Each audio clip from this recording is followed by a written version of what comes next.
वहाँ एक दो सवाल बचे थे ना। सवाल नंबर 22 देखो।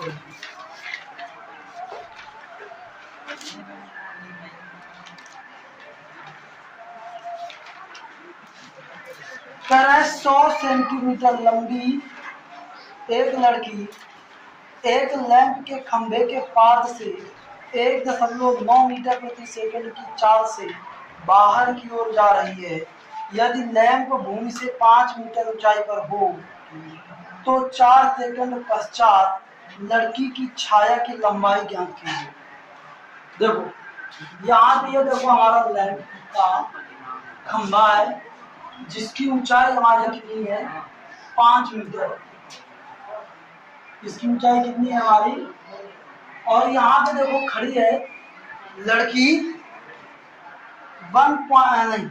100 सेंटीमीटर लंबी। तो 100 सेंटीमीटर लंबी लड़की यहाँ से ऐसे बाहर निकल के ऐसे गई, कितने सेकंड में कह रहा है 4 सेकंड में मान लो वो यहाँ आ गई, 4 सेकंड में ही मान लो वो यहाँ आ गई यहाँ पे। तो ये लड़की है, ठीक है ना। तो ये इसकी लंबाई कितनी है 1 मीटर। इसकी लंबाई कितनी है 1 मीटर।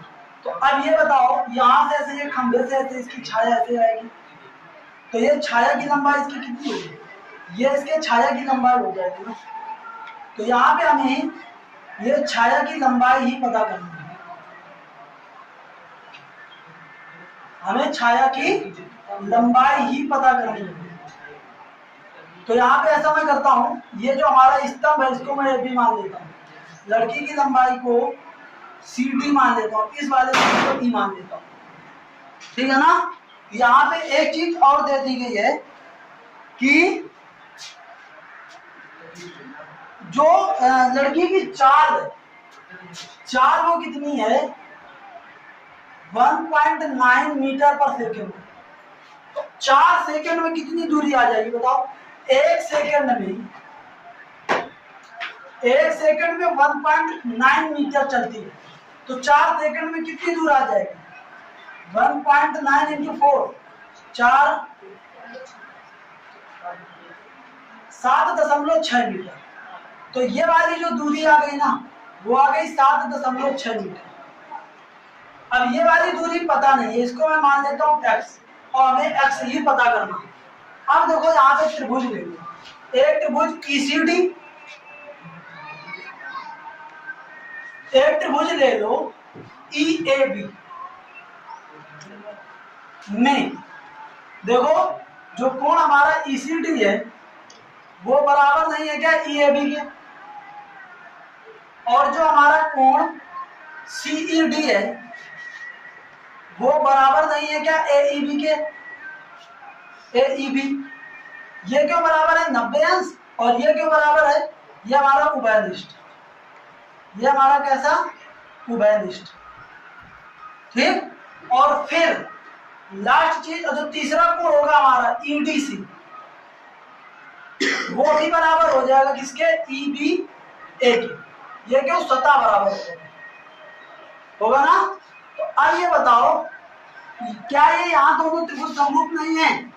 जो त्रिभुज है हमारा EDE ECD वो हमारा समरूप है त्रिभुज EAB।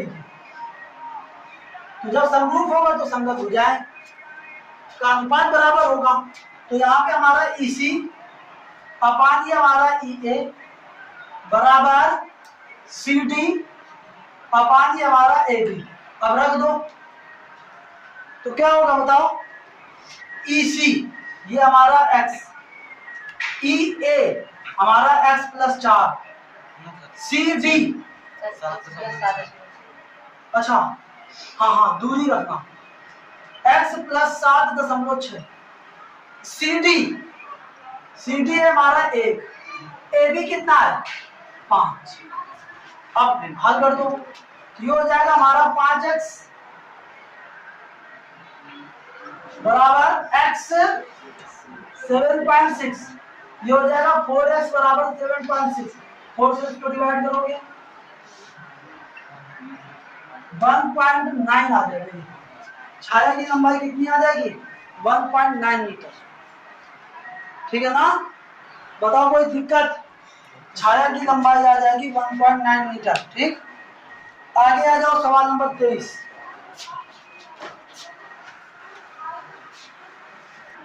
आगे देखो, 18 मीटर ऊंचे एक ऊर्ध्व स्तंभ की छाया की लंबाई 9.6 मीटर है। इस स्तंभ के ऊपरी सिरे को छाया के दूरस्थ सिरे से दूरी ज्ञात कीजिए। अरे तो इसमें कर्म ज्ञात करना, ये हमारा देखो स्तंभ, ठीक है ना, यहाँ पे हमारा 18 मीटर ऊंचा, ये हमारा 18 मीटर ऊंचा देखो, ठीक है ना, ध्वज स्तंभ 18 मीटर ऊंचा, इसकी छाया बोल रहा है 9.6 मीटर। ये तो अब कह रहा है इसमें कि स्तंभ के ऊपरी सिरे ये और छाया के दूरस्थ सिरे, तो छाया का दूरस्थ सिरा ये, इनके बीच की दूरी आपसे पूछ रहा हूं।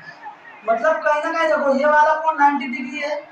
अगर मैं कह दूं कि त्रिभुज एबीसी हमारा समकोण है, तो त्रिभुज एबीसी के समकोण होने पर यहाँ पे हमारा एसी हमारा क्या होगा, कर्व होगा, क्योंकि बी हमारा 90 था। एसी स्क्वायर बराबर ये हमारा एबी स्क्वायर और ये हमारा एसी स्क्वायर हो गया, तो ये हमारा होगा हाँ बीसी स्क्वायर, एसी 20, तो ये हमारा 9.6 का होल स्क्वायर और ये 18 का होल स्क्वायर। अब इसका निकाल देना वर्गमूल, ये भी तुम्हारा आंसर में आ जाएगा मीटर।